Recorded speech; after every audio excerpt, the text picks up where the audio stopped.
අයිබෝවන් සුබ දවසක් වේවා ආදරණීය දුවේ පුතේ. අදත් අපි සූදානම් වෙනවා ඔබ සමග ඉතා විශේෂිත වූ ගණිත පන්තියකට ඔබව සම්බන්ධ කරන්න. ඔබ දන්නවා මේ වන විට Maths Today දින 365ම ගණන් හදන විශේෂ ගණිත පන්තියකටයි අද ඕගොල්ලෝ සම්බන්ධ වෙලා ඉන්නේ. මේ වන විටත් අපේ ගණිත පන්තියට සම්බන්ධ වෙලා ඉන්න දූ පුතුන්ට අපි ලබා දීලා තිබෙනවා ගණිත කිරුළ වැඩපොත. අපිත් එක්ක අලුතෙන්ම සම්බන්ධ වෙන දරුවන්ට මේ ගණිත කිරුළ වැඩපොත ඔබේ නිවසේටම ගෙන්වා ගන්න ආකාරයත් අපි මේ වීඩියෝ එක අවසානයේදී ඔබට කියලා දෙන්න සූදානම්. දුවේ පුතේ මේ ගණිත වැඩපොත තුල විශේෂිත වූ පැවරුම් පත්‍රිකා 15ක් සූදානම් කරලා තිබෙනවා. එතකොට ඔබ හැම මාසෙම ඔත්තේ දිනවලදී අපි ලබා දීලා තියෙන වැඩපොත තුල ඇති විශේෂිත වූ පැවරුම් පත්‍රිකා දිනෙන් දිනයට අපි වෙන් කරලා තිබෙනවා. හැම ඔත්තේ දවසකදීම ඔබ මේ පැවරුම් පත්‍රිකාව කරන්නට ඕනේ. හැම ඉරට්ටේ දවසකදීම මේ ආකාරයේ වීඩියෝ පන්තියක් තුළින් අපි මේ පැවරුම් පත්‍රිකාවට අදාළ ඔබේ ගණිත දැනුම පුනරීක්ෂණය කරනවා. ආදරණීය දුවේ පුතේ, ඒදී ඔබ ප්‍රශ්න පත්‍ර ලිවීමට ගුරුතුමාගේ මඟ පෙන්වීම යටතේ විශේෂිත වූ ගණිත පාඩමක් ආවරණය කර දීමත්, ඒ වගේම ඔබට ස්වයං අධ්‍යයන අභ්‍යාස මාලාවක් සැපයීමත් කියන කාරණා තුනම හැම පැවරුමකදීම සිද්ධ වෙනවා. ආදරණීය දුවේ පුතේ, ඒ නිසා මේ ආකාරයෙන් අපේ දරුවන් වෙනුවෙන් දින 365ම ක්‍රියාත්මක වන ලංකාවේ පළමු ගණිත පන්තිය බවට අපි ඊටාගෝ এডুকেෂන් ඊටාගෝ.lk වෙබ් අඩවිය හරහා අපි මේ වෙද්දී ආරම්භ කර තිබෙනවා. එහෙනම් ආදරණීය දුවේ පුතේ, ඔබට පුළුවන් අපේ ගණිත වැඩපොතත් සමග ගණිත කිරුළ වැඩපොත ඔබේ නිවසටම ගෙන්වා ගනිමින් මේ ගණිත පන්තියට සම්බන්ධ වන්නට. එසේනම් ආදරණීය දුවේ පුතේ, අපි සූදානම් වෙමු අද දවසට අදාළ විශේෂිත වූ ගණිත පැවරුම් වෙත අවධානය යොමු කරන්නට.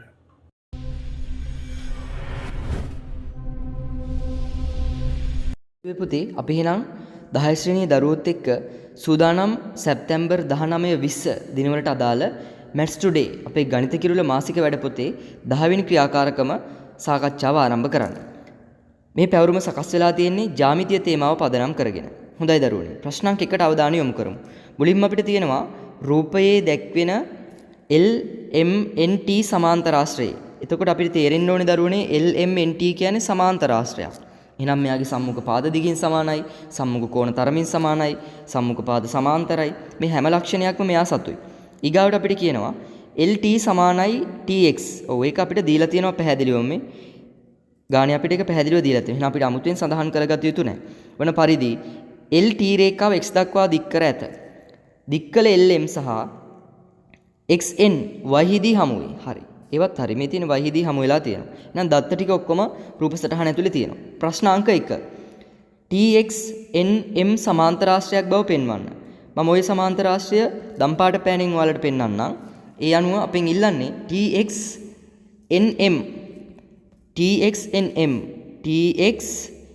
NM එහෙනම් අපිට සිද්ධ වෙනවා මෙන්න මෙතනින් රේඛාවක් ඇඳගන්න. එතකොට අපි දන්නවා දරුවනේ චතුරාශ්‍රයක් සමාන්තරාශ්‍රයක් වෙන අවස්ථා කිහිපයක් තියෙනවා. මේ අවස්ථාවලින් මෙයාට ගැලපෙන්නේ මොකක්ද කියලා අපි හොයාගන්න ඕනේ. එතකොට LTNM කියන්නේ සමාන්තරාශ්‍රයක් නිසා අනිවාර්යයෙන්ම මේ පාදයට මේ පාදය සමානයි. පැහැදිලිද? ඒ වගේම තමයි මේ පාදයට මේ පාදය සමානයි. එහෙනම් ඉබේටම මේ පාද දෙක සමාන වෙනවා.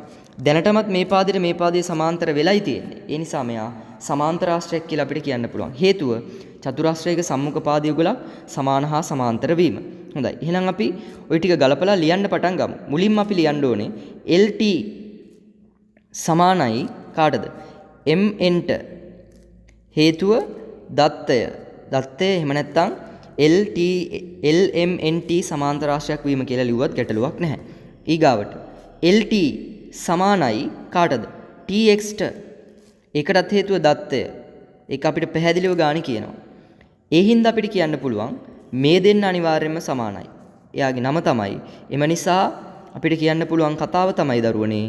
එම නිසා MN සමාන වෙනවා කාටද? TXට. MN සමාන වෙනවා TXට. ඒ කියන්නේ MN සමාන වෙනවා TXට. මේ පාදය මේ පාදයට සමානයි. ඒ වගේම තමයි MN සමාන්තරයි TXට. පැහැදිලි නේද? එම නිසා අපිට කියන්න පුළුවන් මේ ඉල්ලන කෙනා TX NM සමාන්තරාශ්‍රයකි. සමාන්තරාශ්‍රයකි. හේතුව සම්මුඛ පාද දෙකක් සමාන හා සමාන්තර වීම. සම්මුඛ පාද දෙකක් සමාන හා සමාන්තර වීම. හොඳයි. රෝම ඉලක්කම් දෙකට අපි අවධානය යොමු කරමු. TNYM සමාන්තරාශ්‍රයක් බව පෙන්වන්නලු. හරි. මම මේ ටික ඔක්කොම මකනවා. මේ ටික සියල්ලම මකනවා මම. හරි. අපිට කියන්නේ TNYM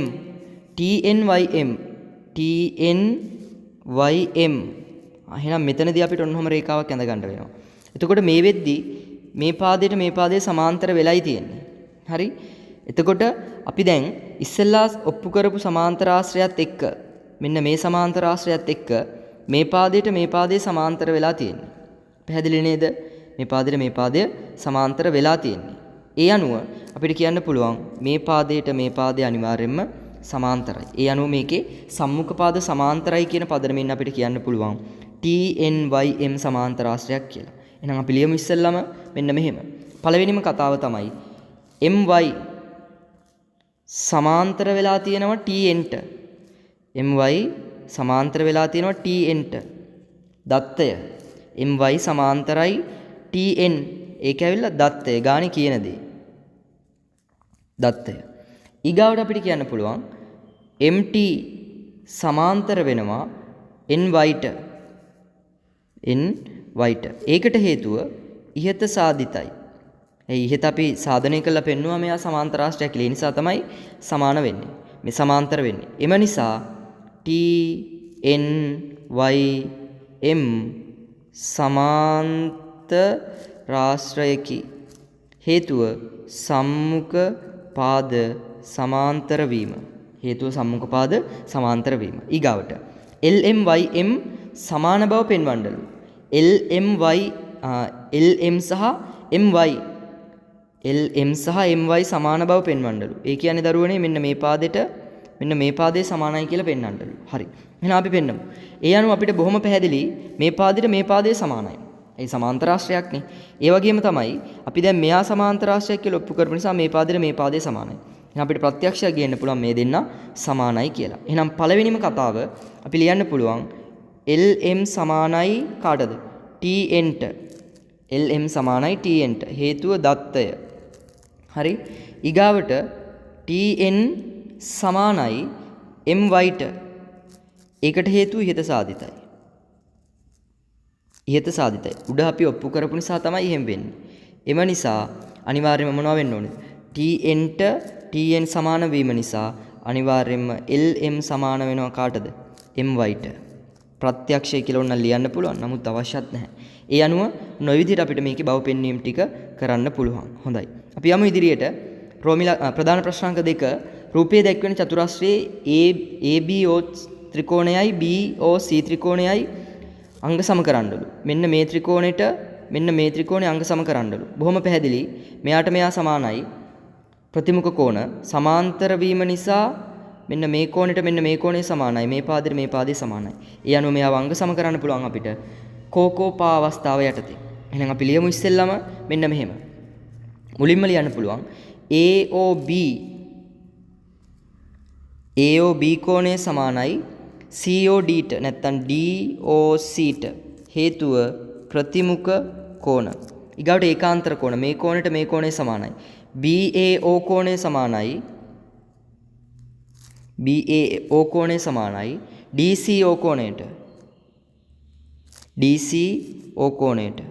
ඒකට හේතුව ඒකාන්තර කෝණ. ඒ වගේම තමයි AO සමාන වෙනවා COට. ඒකට හේතුව දත්තය.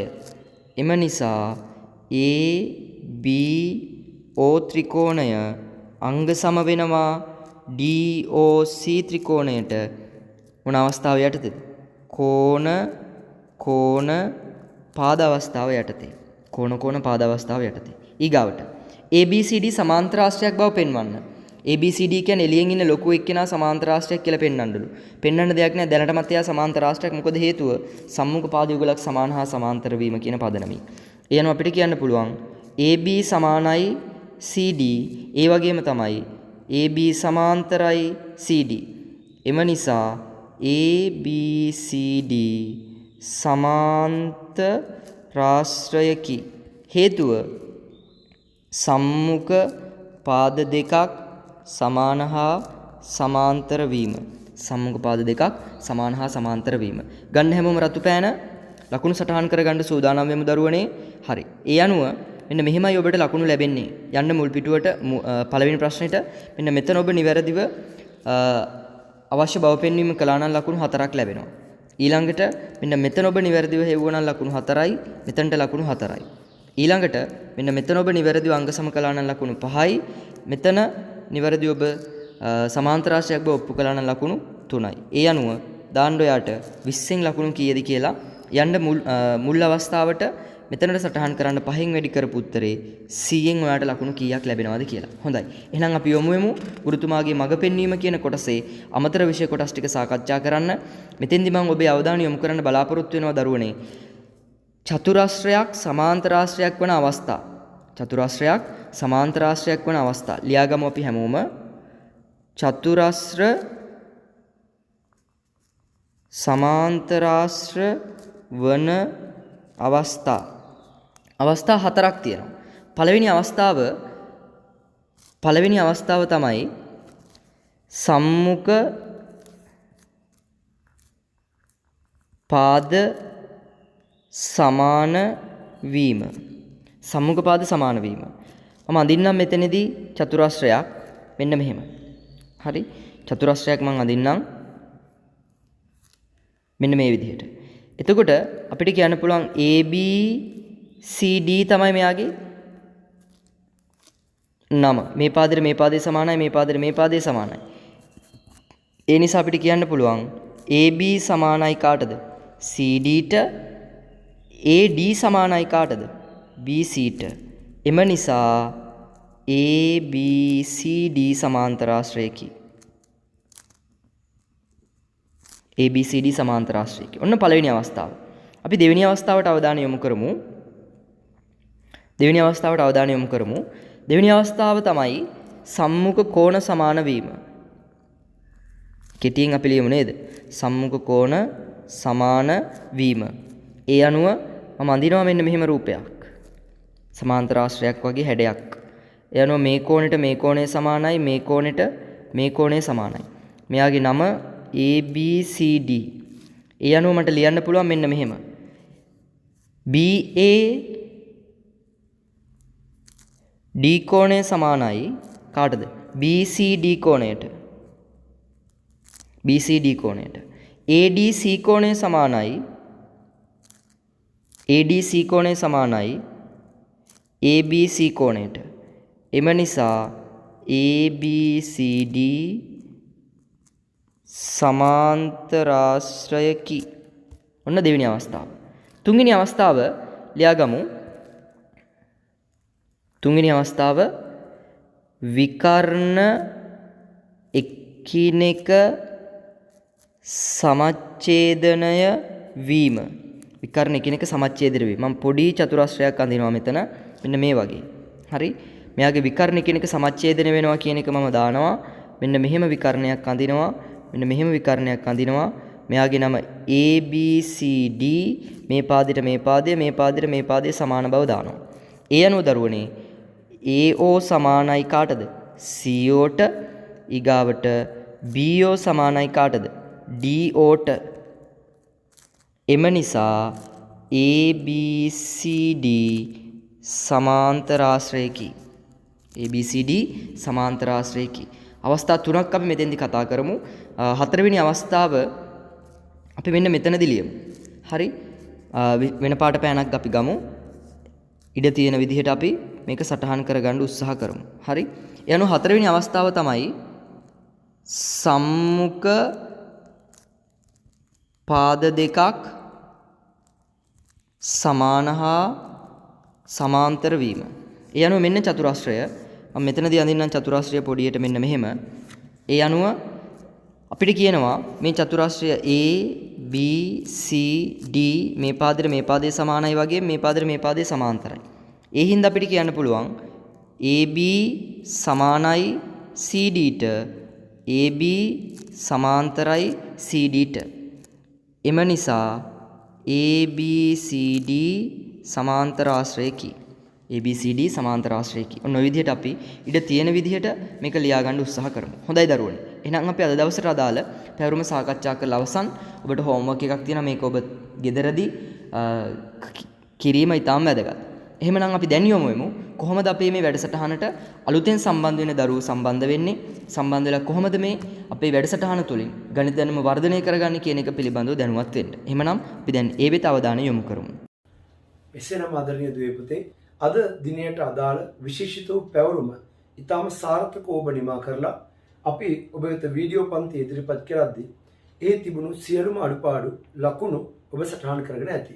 ඒ වගේම තමයි ගුරුතුමාගේ මඟ පෙන්වීම යටතේ ඔබට ඉගැන්වූ විෂය කරුණු ඔබ ඉතා පැහැදිලිව සටහන් කරගන්නට ඇති කියලාත් අපි විශ්වාස කරනවා. ඒ වගේමයි දුවේ පුතේ ස්වයං අධ්‍යයන අභ්‍යාස මාලාව හරහා ඔබට ලබා දුන්නු පැවරුම් නිසි ආකාරයෙන් කරයි කියලා අපි බලාපොරොත්තු වෙනවා. මේ ආකාරයෙන් එක මාසයක් තුළ ඔබට පුනරීක්ෂණ පැවරුම් 15ක් මේ පොත තුළ අන්තර්ගතයි. ඒ වගේම ගුරුතුමාගේ මඟ පෙන්වීම කියන කොටස් 15ක් විශේෂිත වූ පාඩම් කොටස් 15ක් මේ වැඩපොත තුළ අන්තර්ගතව තිබෙනවා. ඒ වගේම ස්වයං අධ්‍යයන වැඩ සටහන් 15කුත් මේ පොත තුළ අන්තර්ගතව තිබෙනවා. ඉතින් මේ වටිනා ගණිත කිරුළ වැඩපොත ඔබේ නිවසටම ගෙන්වා ගැනීම තුළින් ඔබ අකණ්ඩව අපගේ මේ පන්තිය සඳහා නොමිලේ ලියාපදිංචි කරනවා. ඒ තුළ ඔබට වෙනම පන්ති ගාස්තුවක් ගෙවීමකින් තොරව නොමිලේ මේ වැඩසටහනට අකණ්ඩව සම්බන්ධ වන්නට ඔබ මාසිකව මේ වැඩපොත ඉතාම සුළු මුදලක් වියදම් කරද්දී මේ වැඩපොත ඔබේ නිවසටම ගෙන්වා ගැනීම තුළ ඔබට අකණ්ඩව මේ පන්තියට සම්බන්ධ වීමේ හැකියාව තිබෙනවා. ඒ සඳහා etago.lk වෙබ් අඩවිය තුළ අපි ඔබට වෙනම ලියාපදිංචියක් ලබා දීලා තිබෙනවා. මේ වන විට etago.lk වෙබ් අඩවිය තුළ ලියාපදිංචි වී නැති දරුවෝ සිටිනවා නම් මේ තිරයේ දිස්වන අංකයට MT 365 ලෙස ටයිප් කර දරුවාගේ නම, ශ්‍රේණිය, දුරකථන අංකය, පාසල කියන තොරතුරු ටික WhatsApp හරහා යොමු කරන්න. අපගේ ගණිත පන්තියට සම්බන්ධ වී සිටින සෑම දරුවෙකුගේම ගණිත ප්‍රතිඵලය සුරක්ෂිත කිරීමේ වගකීම අපි බාර ගනිමින් ඊටාගෝ এডুকেෂන් සමගින් ඔබේ අධ්‍යාපනික දිවි මඟ සෑමදා සුරක්ෂිතයි කියන පණිවිඩයත් අපි ඔබට ලබා දෙමින් අපි ඔබෙන් සමුගන්නවා. ඔබ සියලු දෙනාටම වාසනාවන්ත සුබම සුබ දවසක් ප්‍රාර්ථනා කරනවා. අයබෝවන් දුවේ පුතේ.